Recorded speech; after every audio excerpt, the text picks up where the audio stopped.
But I know this might seem strange to say, but it wasn't about me. Right. That campaign wasn't about me. It was about the Labour Party, a set of principles, and a team of people who you know really well. And when you're out campaigning, it brings you together. You share those experiences. So it wasn't about and so when I went into that room and there were people who were distraught, I felt that I need people to stop thinking like that.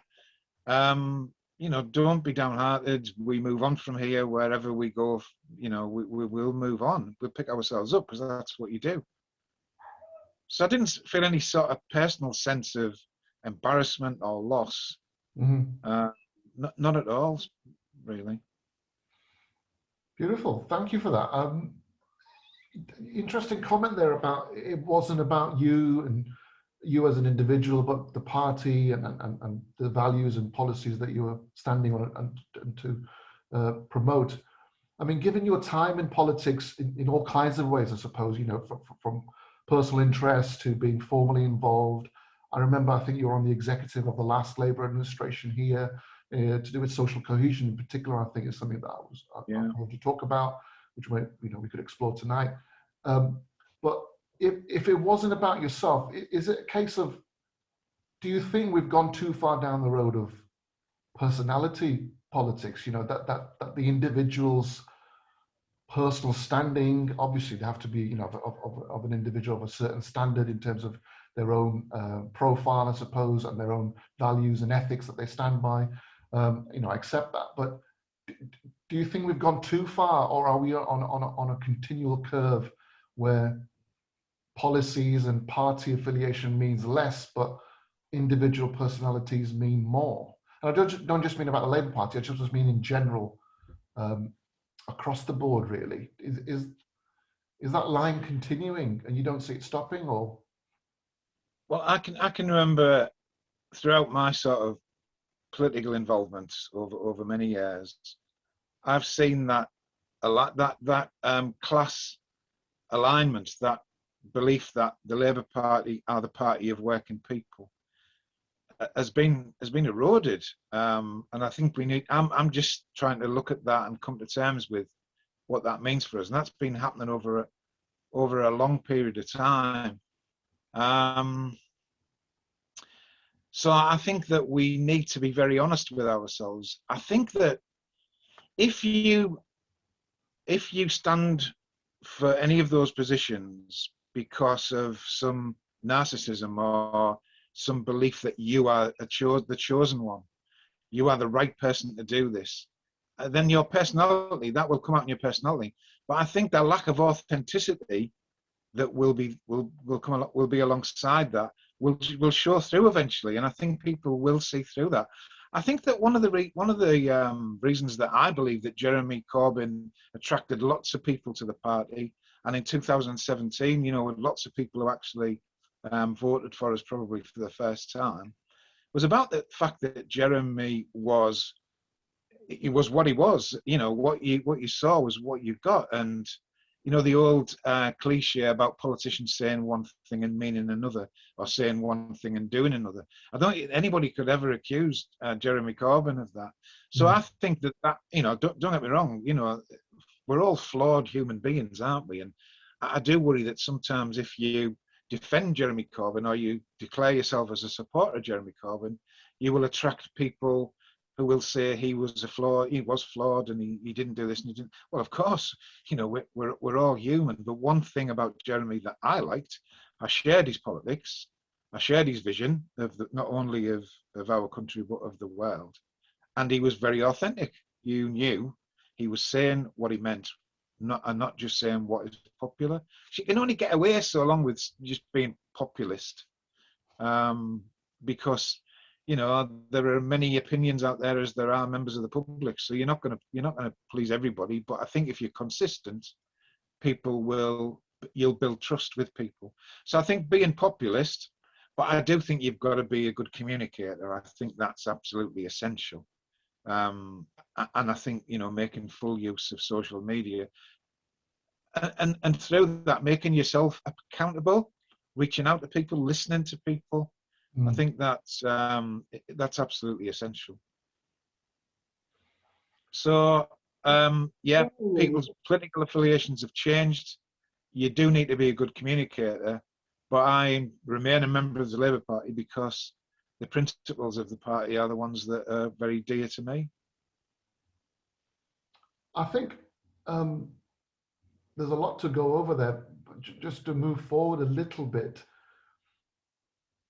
Are we saying that personality is important, or the person's inner nature is important to the extent that they're able to communicate effectively, but what they communicate is governed by the policy platform, you know? And yeah, I mean, I had no truck really with any of the policies that I could remember. I can't remember them verbatim, but my general impression is either for the 17 or the 19 election manifestos, they were far-reaching and perhaps ahead of their time. And by doing so, you get ridiculed for some of that. You know, the free broadband or the nationalisation of broadband, etc., which has proven to be, you know, absolutely essential in the pandemic. Tragically, in the pandemic that's come about. But obviously, that wasn't on anybody's mind when that was said. It was about education and giving access to businesses and all of that. But yeah, I think on a personal level, to the extent that the individual is important, you know, what do they believe in? You know, it's difficult sometimes to understand what they believe in. And I think that the closer politics can get to expressing not only what the individual believes, but also they believe it, and that's why these policies are attuned to them, and vice versa. There's a connection between the policies and the core of that person. Then there is an inner movement, I suppose. You know, we always talk about a movement in socialism and the socialist movement and trade union movement, etc. And that's a sociological manifest movement, you know, against power and so forth. But also there's an inner movement, and I wonder if that's what the authentic candidate. Or the candidate that connects with the public, whether it's through populism of negativity, you know, fear mongering to some extent, or preying on people's fears, that also is part of somebody's core, as it were. You know, it's not, for me, you know, it's bordering on a kind of spirituality, and I know you know that's very important to me in terms of my framework of thinking.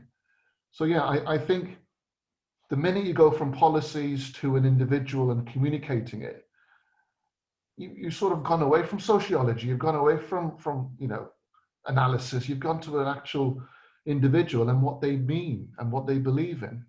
And if that's not coming across, then people won't necessarily, you know, they'll think you're fake to some extent, or they will doubt your good message and take it with a, you know, large pinch of salt.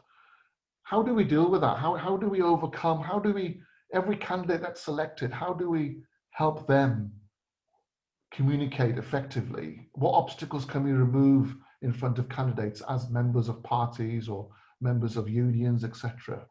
What are the obstacles to someone who's standing to be a candidate, whether it's a council or for a school governor or whatever?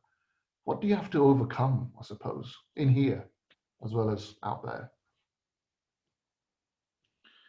Well, I think for people like you and I, who have joined a political party, that people, you know, I mean, I have family members who say to me, "Why do you commit so much time to getting involved in politics and things?" Because it's not part of people's natural experience. I don't know whether, you know, we're unique as a country, but there's no political education at school. And as I said earlier, my political education was at work and through the trade union movement. But trade union membership is reducing. And I think that we're seeing less and less people from backgrounds like mine, really. And, you know, so few people from people from your own background who are cutting through. And I think there is a danger that we have a stereotypical image of what a prime minister should look like, what a politician should look like, what a local councillor should look like. And I think the meeting we both attended the other day with the Muslim Labour Network rep, and I learned this a long time ago, that if somebody looks at an organisation and sees lots of white faces sees lots of people who look like me, then the message is going to be, that isn't an organisation for me. Quite clearly, it's an organisation for people who look like that. So I think that we've got to demonstrate that we are a party that is a very broad church and encourages people from all backgrounds. Now, I'm not sure how we're doing that at the moment.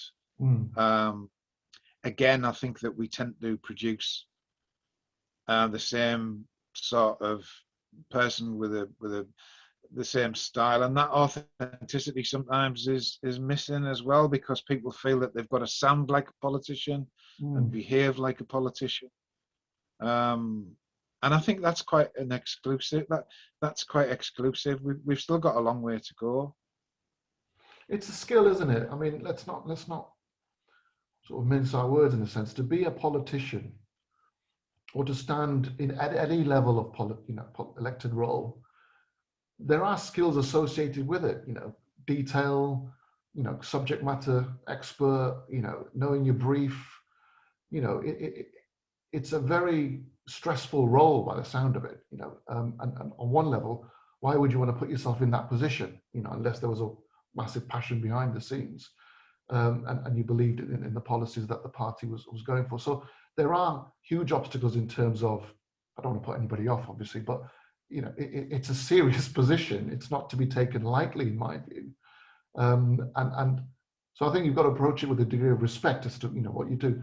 But also, I think what you just said there about, in terms of just the visual representation,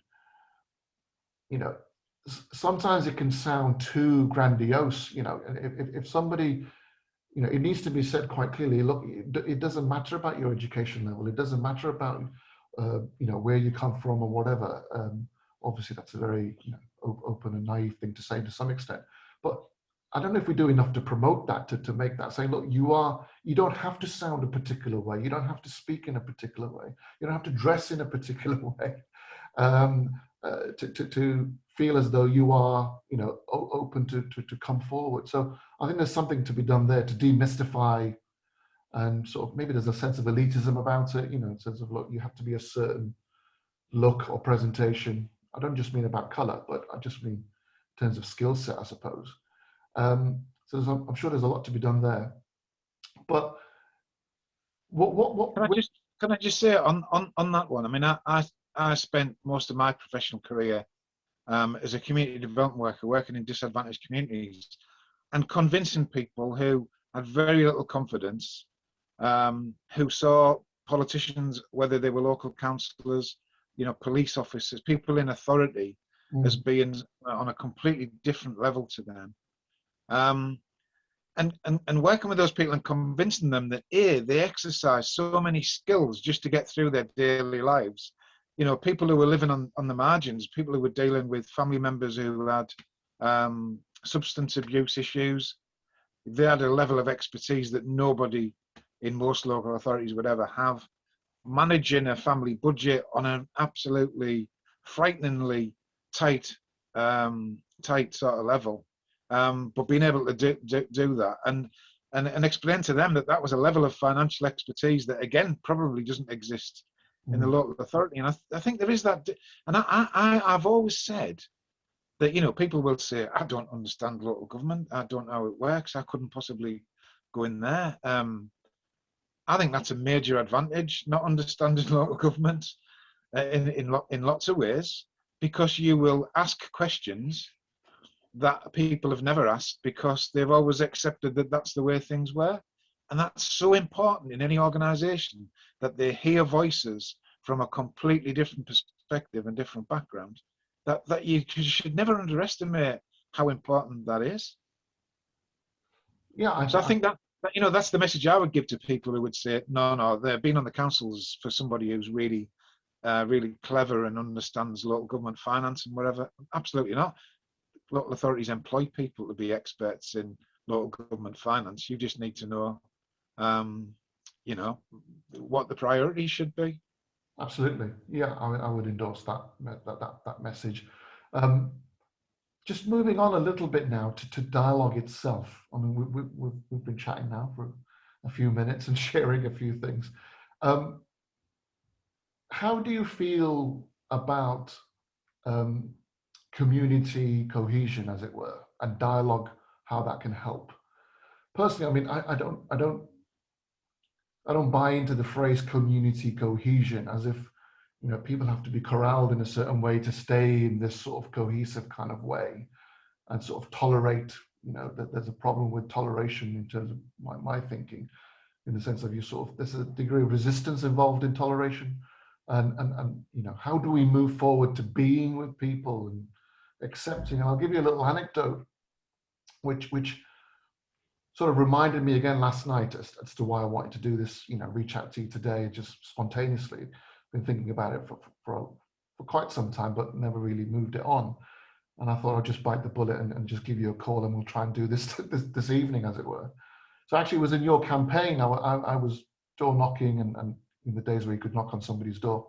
I'm not sure I would want to do that at this point now, but I had a very sort of painful experience with someone knocking on doors who's questioning and challenging the changing face of Middlesbrough, you know, and the fact that I had lived here half my life, you know, quarter of a century, and raised my children and gone to school and sort of part and parcel of the community and just getting on with things. It cut no ice, you know, and the conversation went on for about 15 minutes or so, and I was just listening and listening because I'd never experienced it before in terms of this. And I'm thinking, well, we're door knocking, want to hear people's views, whether I like it or not, I want to hear. And it was a prolonged position, but the lady in question went on to talk about particular streets in the town, and the kind of businesses that were there and how it was changing and so forth, and pointing in my mind, you know, signposting to a particular ethnicity or the BAME community, as it were, BAME communities. Terrible phrase to use in this sense, because I don't know what else to say at this point. So I'm standing there, and as she's talking halfway through, I'm realizing that she's in a bit of pain by talking about it. You know, she's not enjoying telling me this, but she's telling it. She feels as though, and I'm sort of reading a lot into it now, but it hasn't left me this experience over the last 2 years or so, which is the place I grew up in is not the place I'm living in now, and I don't know why. You know, and whilst I probably don't agree with the vast majority of the reasons that she's talking about, there's something to be said to acknowledge that pain, you know, that feeling of whether it's insecurity or frustration or anger. And in one sense, and this is quite a leap of faith I'm going to have here, it's no different to, you know, an immigrant leaving a destitute place or a war-torn place that they don't recognize anymore, you know, and they're migrating over here.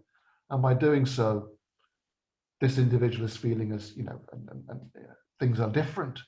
So it was a silent dialogue. It was a one-way listening. I tried to reply. Another counsellor was with me who gave, you know, very powerful answers about, you know, why change is important, how we need to move forward, and so forth. But I just thought afterwards, it would be important to try and have another conversation with this lady, you know, and just go deeper, because she wasn't shouting at me. She wasn't using expletives. She was expressing sentiments which basically saying, I don't want you on my doorstep, in one sense, you know, wherever you come from, but I was still there. And I just think there's a way we've got to try and bring that forward in a very slow, deliberate, giving lots of space, and letting them express themselves, letting people express themselves, and the counter view. I mean, how do we do that, Mick? Because it's particularly in politics now, and your experience of social cohesion, I'm really interested to know how we move forward. Moving forward in terms of facing these difficult conversations, not just Twitter bashing and Facebook sharing. How do we do that? Well, it's very easy, isn't it, to be, and I hear, you know, that phrase that's often levelled at people like me, that we're virtue signalling, that if we oppose racist views, and we should oppose racist views, obviously, but that we're virtue signal and we exist in a bubble, we don't understand the real world. You know, I come from a background where racist views were the norm. And two things. I don't know where you were doing that door knocking, but there are communities. There's a particular community in Middlesbrough that, well, we know at Newport, that is beset with all sorts of problems. And if you've lived there for a long time and you've seen that decline, and somebody gives you a reason or suggests to you a reason why there is, that your community has changed in that there are people living there who've come from other parts of the world, which I personally see as a strength, but I have to understand those people who see that as part of the problem. But those people have been led to believe and have accepted the belief that the reason that they're living in such a disadvantaged and deprived and quite dismal area is because all of these people have moved in. And it's that othering, isn't there? It's that othering. Now, what I know about Newport, and that story will be told one day, because now everybody uses it as a totem, as an example of how things have gone wrong. And as an example, some would suggest that multiculturalism doesn't work. What happened in Newport, in my generation, those street houses, those Victorian street houses, were the houses that people bought, that they were their first house for my generation.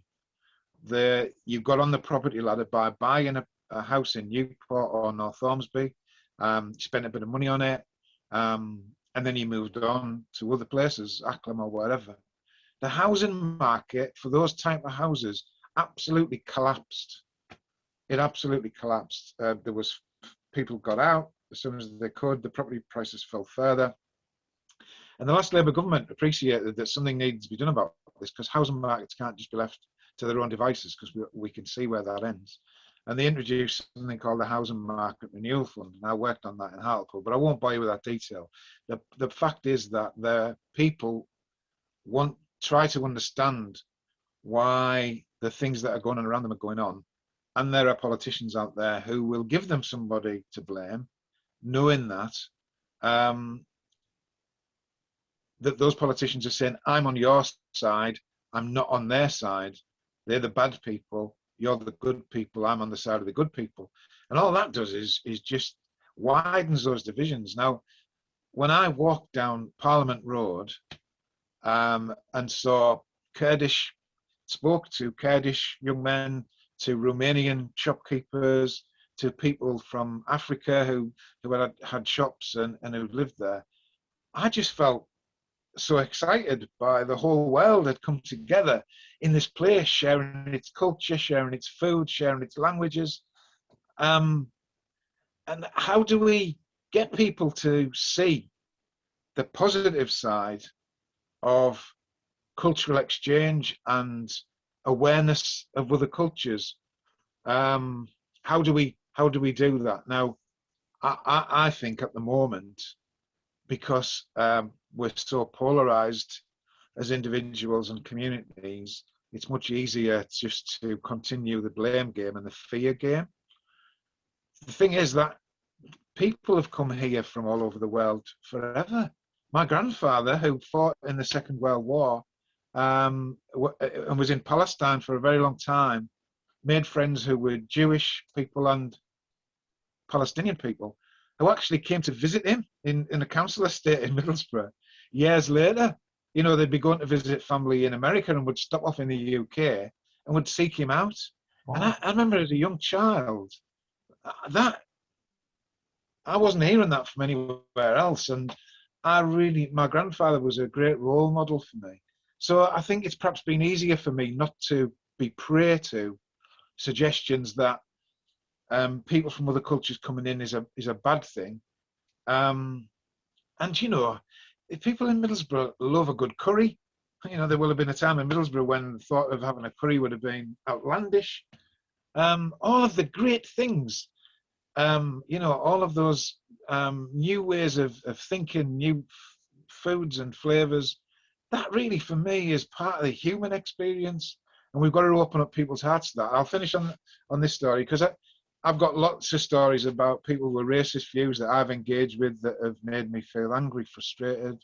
I think during the the European Union campaign, having a stall in the town centre here, and some awful things. But I worked in North Ormsby for a while when I was a executive member, and there was a church group there, Church of England group, and there were quite a few people who were seeking asylum who were being placed in North Ormsby at the time, and there were some Syrian women, about 5 of them, who were invited along to the church group there, which were mainly sort of white women who did a bit of cookery and stuff. And there were a handful of women in that group who said, we do not want those people here. And I'm sure going through their mind would be things about terrorism, fear of, people who were in the hijab and all that sort of thing. Anyway, to cut a very long story short, those Syrian women were given elite status, right to leave, to stay here. They achieved that status, but they were moving away because they were going to go and live with family that they had in London, and they had a going away party. And those women who were initially said, we don't want those women here, were in tears that they were losing friends that they'd made, because they'd made that human connection about their children, about family life, and about things that are core beliefs to all of us as humans, wherever we are in the world. They'd made that connection, and that is so beautiful when you see that. And knowing that that can happen gives me hope. It really gives me hope. But we haven't got enough people making it happen, I don't think. I don't want to underestimate those people who are working really hard to do that, but we need to do more of that. Yeah, I think this is my problem with all of that. I mean, I think that is powerful, and there's no doubt about that story. And they were arrived at that position because of contact, conversation, sharing, life stories and so forth. And suddenly something imperceptibly changes, and they're there on their leaving to offer, solidarity and support. I think we need to actively intervene. We talk about state intervention in economies and so forth, to kickstart or to stimulate demand and so forth. I think there needs to be an active intervention by social entrepreneurs or elected politicians, lay people, whoever, union officials, to get people face to face, whether it's Zoom to Zoom, as it were, or face to face when it's safe to do so, and just talk with no judgment, and personally, I would like to see, and I'm sure it's happening, but on a much bigger scale, and we should always be able to touch our hands on it and say, oh, I know about a story, I know this, where we're just constantly, throughout Middlesbrough, these conversations are taking place, are people interested to, there will be initial sense of grievances, people will air, and some of them may be bigoted views and racist views, etc.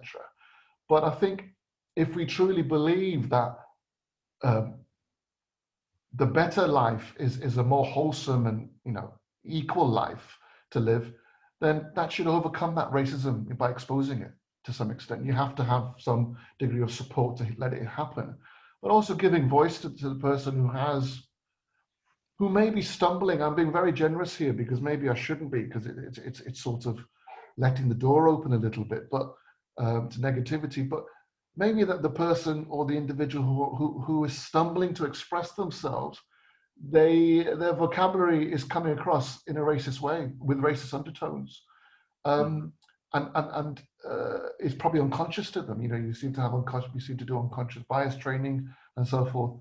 I think there's a whole. My optimism is, even if there is bigotry and racism latent, that whenever it is expressed, I mean, I had microaggressions going on throughout my life, I'm sure, of micro-racism happened in the council building the other year or last year, not by any elected individual, but by a member of the public.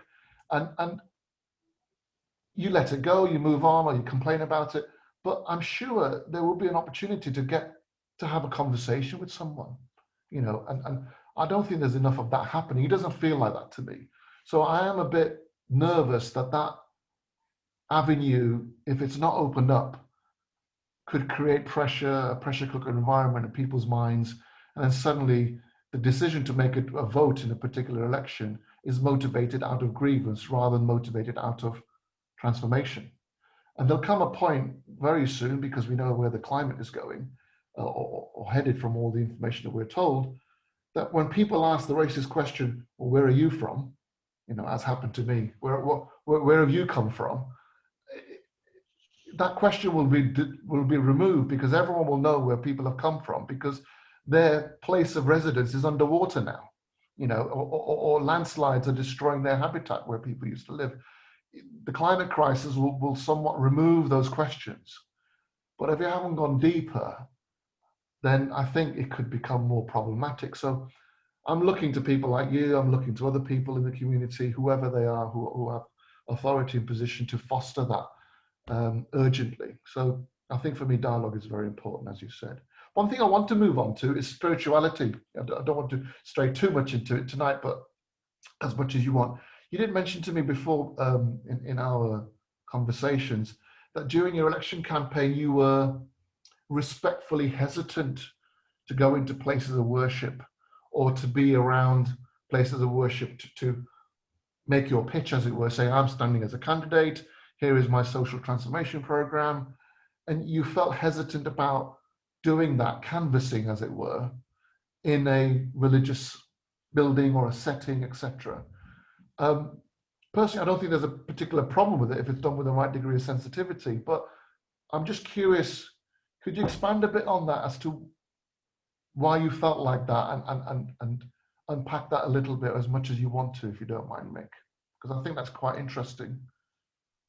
I think it was my respect for them that was a place of worship for them, a place where they expressed their spirituality. And I felt as though I was imposing myself there.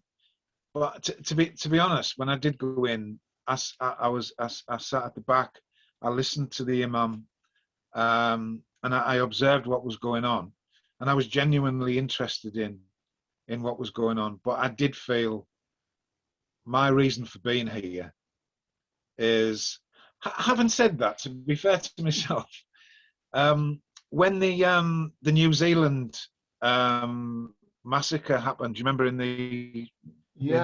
was in the mosque, wasn't it, in New Zealand? Yeah, along with, you know, with Andy, yeah, RMP, and various others. yeah. And I went there because I wanted to show my solidarity and how deeply hurt I felt that was a crime committed against humanity, and that was driven by hatred for somebody else's spiritual beliefs. And that for me was fundamentally wrong. So I felt much more comfortable being there saying, I stand with you in solidarity, and say as a white person, this is unacceptable, and your hurt is mine too. I feel that was an attack on humanity. So I felt much more comfortable being there then.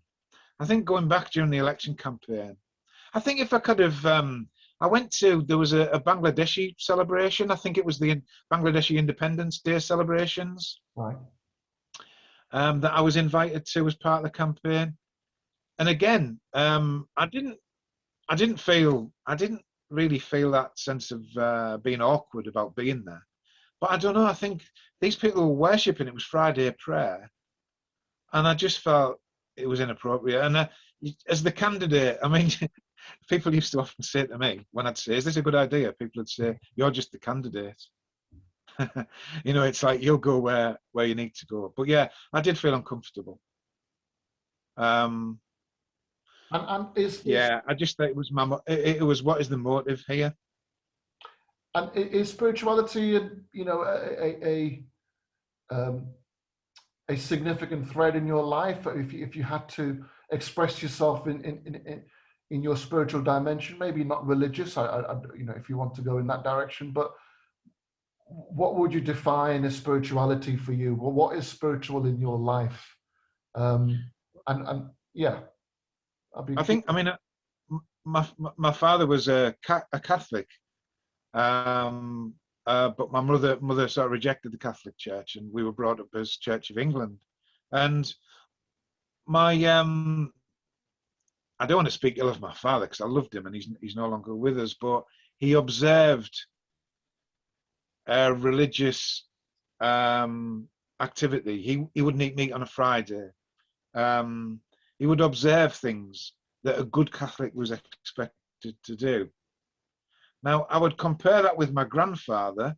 He would tell me stories about Jesus Christ and Christ's teachings, about blessed are the meek, and all of those things that I thought, what that I like the sound of that. But my grandfather didn't go to church, but he put those Christian values into practice every day.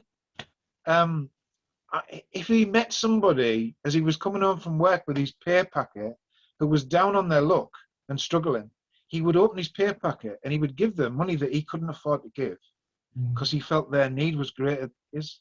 Now, for me, he lived those spiritual values rather than just observing. And I know we've had this conversation about spirituality.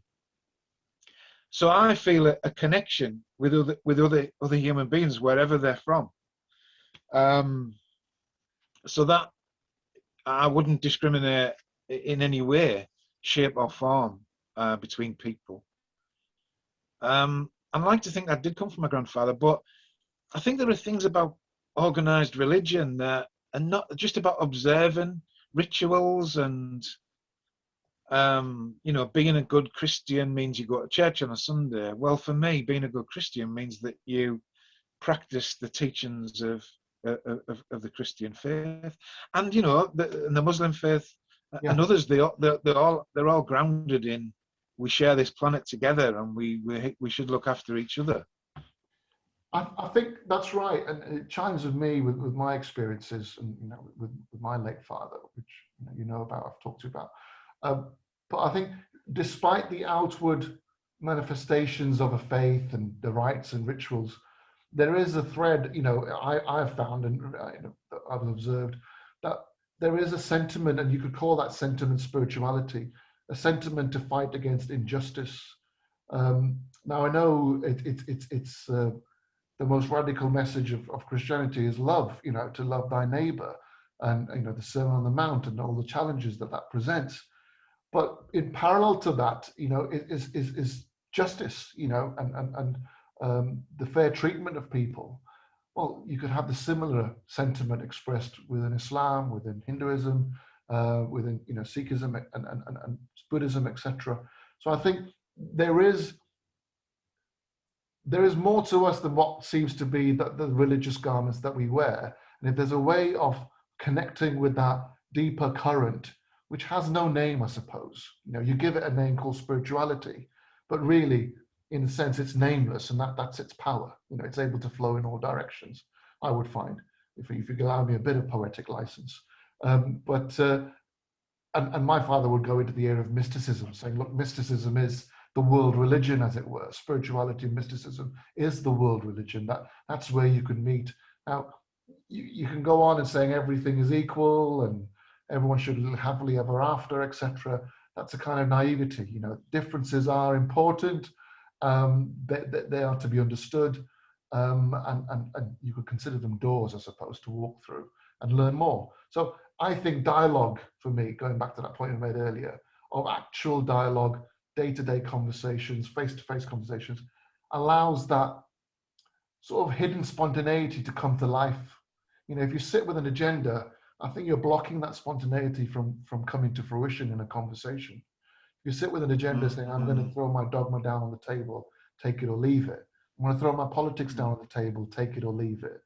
I'm going to throw my identity and the place I was born and the region and the language and the dialect, all of that on the table, take it or leave it. It closes so many doors before you've opened your mouth, I think. So I think dialogue with no agenda, and that's why it's so powerful. That's why I rail against that, really, in my own life and the things I interact with, whether it's at work or in politics and so forth. Anything that stifles spontaneity, the unpredictability of it. I'm not talking about messaging in terms of politics and the importance of delivering key messages. I'm on about interaction and conversation. And I think social media does a lot to stifle that. I think justice, the point you were talking about your granddad there and putting things into practice, that's a spiritual way of being. You know, it has a long and important heritage. Um, well, we're I coming to think the end of just our a hour, but quick comment. yeah, sure. Just a quick comment about perception, and that I think it's human nature when you're faced with somebody that you don't know, for you starting to make sense of who they are, and that can be quite can stop you listening really. And I think one thing that I've learned is that I've got them, you know, and I come from a racist culture. You know, I belong to a predominantly white community that had a fear of other communities. So I was brought up in that. So I had to overcome that. And I overcome that through searching out knowledge about other people. But what I've learned is that if you, now I got in a conversation with somebody the other day who knew I was a member of the Labour Party, knew I'd stood to be mayor, knew that I was opposed to leaving the European Union. And as soon as I opened my mouth with a view, they became angry really quickly. And I realised that they're not hearing what I'm saying. Mm. They're hearing what they think I'm saying, what they believed that I was going to say before I even started to speak. We've really got to get beyond that. And that, you know, that's a skill. That's something that I haven't completely mastered. To listen in a very deep way to what people are saying, rather than feeding that through your own processes about what are they really saying. You know, what this type of person surely would have this type of view. Do you know what I mean? Yeah, there's a And again, hypnosis there. Yeah, that's a real skill. self-hypnosis. There's a community hypnosis that takes over, I think, sometimes. I mean, you mentioned the European Union there, but I mean, I think in the wake of that referendum and everything that's happened since then, and the pollution across social media, dialogue is out the window, you know, in one sense. And I don't mean in what current affairs TV programs bring panels and audiences and you need ratings and so forth and controversial conversations in one sense. I think dialogue has paid a massive price by not being fostered, you know, and you know, and that's feeding more and more into the politics of how we do stuff on social media, tragically. So yeah, I was very interested in the referendum campaign and post that to get Leave, people who voted Leave and people who voted Remain to face, you know, and talk or have group discussions. Yeah. I mean, sadly, I haven't come across that. I think there's been lots of conversations within Remain communities, within Leave communities, etc. And you know, to bolster their own supports, and rightfully so. Everyone's looking for solidarity to some extent, but we can't carry on like that. We have to find a way, and it can only be done, I think, at the individual level now, rather than sort of organizational or structural. So I have hope in that. I wanted to end with a request I made to you when we spoke, which is, I know you love music, so it'd be good if you were able. I'm surrounded by it, as you can see. Yeah, if you could finish on a rendition from you. I've heard you play a couple of times, but it'd be great. Have you really? Yeah, I have. Well, I think when you put it on social media, I've seen it. All right. Yeah, not in person yet. No. Well, I've chosen a song called "What's So Funny About Peace, Love, and Understanding," which I thought would, and it's a song that's recorded by my favorite artist Elvis Costello, not written by him, but he always finishes his set with "What's so funny about peace, love, and understanding." And I think the sentiment there was that used to be a saying in the 70s. The hippie culture was around peace, love, and understanding, and the hippies became a sort of figures of fun, really, didn't they? And yet this message is, well, what is so funny about peace, love, and understanding? Thank you. So I hope this guitar's in tune. I'm here. I'm in the background. Over to you. Can you hear me? Yes, I can. Over to you. Okay, here we go then.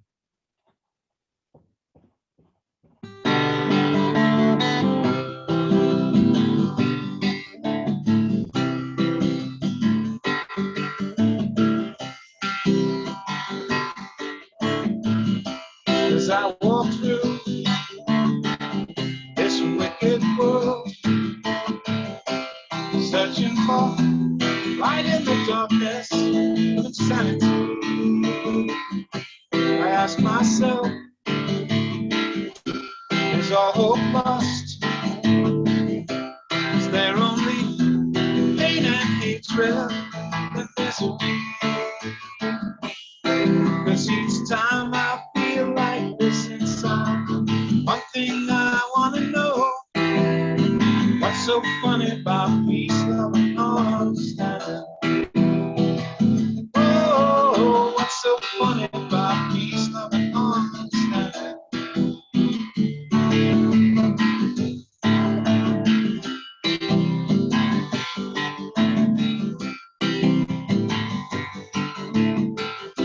'Cause I walk on through troubled times, my spirit gets so downhearted sometimes.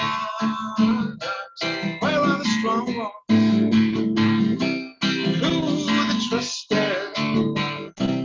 Where is the harmony, sweet harmony?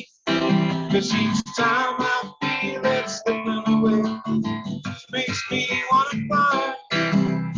What's so funny about peace, love, and understanding?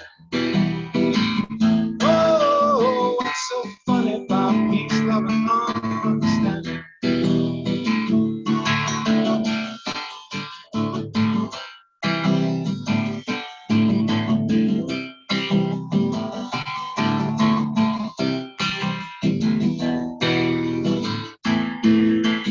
Oh, where are the strong ones?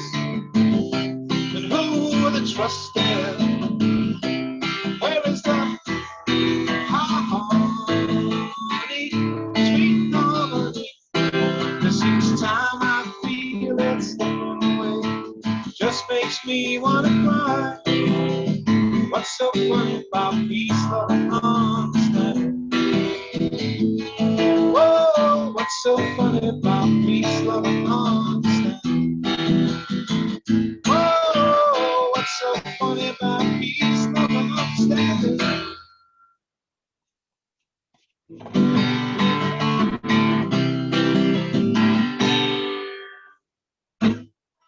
Peace, love, and understanding. Thank you, Mick. Thank you, and good night. Thanks for doing this. Cheers. Right, excellent. I've stopped the Twitter Good. broadcast.